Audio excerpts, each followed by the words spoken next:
नमस्कार अरविंद महापात्रंकर एई उक्ति आज आमको बहुत रोचक लगी दर्शक बंधु आपणकर मन अच्छी 2026 मसीहा जानुआरी मास 15 तारिख अर्थात ठीक गोटे मास पूर्व एमती गोटे दिन में बिजु जनता दल तरफ लाइन लेखागला विश्वासघातकता करिथिबारु एंटी पार्टी एक्टिविटीज करिथिबारु अरविंद महापात्रंकु बिजु जनता दलरू निलंबित कर दिया जाउची।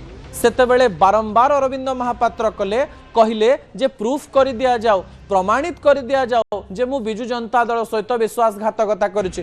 केतेबेले बिजु जनता दल तरफ कहगला जे से मिड डे ऑपरेशन करुथिले, केतेबेले कहगला से सांसद प्रार्थी को केन्द्रापड़ा रे हरैबा पई चेष्टा करथिले, केतेबेले कहगला जे नवीन बाबू निजे आसी कहले जे वो वहां पे हमारा काम काट रहा था यही कथा भी कहले, किंतु से कहबा पई चेष्टा कले मु नवीन को चैलेंज करूची। नवीन बाबू को पाख को जीवी, नवीन बाबू को पचारिबी जे नवीन बाबू मते काहे बाहर कले। यही कथा को लेकर आलोचना होता। नवीन बाबू जितेबाला बाहर को आसिक कहले जे सी लोक मान हैरान करुले तो यही समय अरविंद महापात्र कहले जे आउ नवीन बाबू को देखा करिबिनी ना नवीन बाबू किछि प्रश्न पचारिबिनी।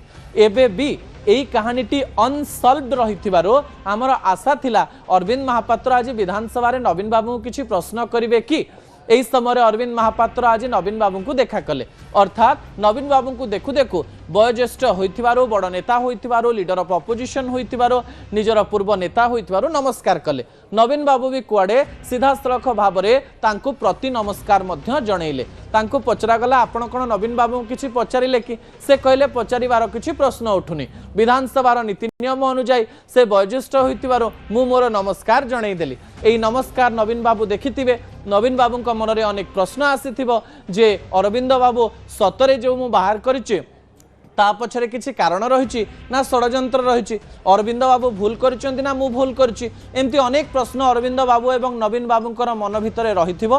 मन कथा केवल मन ही जाने, आमे जानि बाबा केमिति। अरविंद बाबू एवं नवीन बाबू जानिथिबे जे तांक मनरे कोन चलिछि आउ किए कोन कहा पई केमति आउ किपरि करिछि।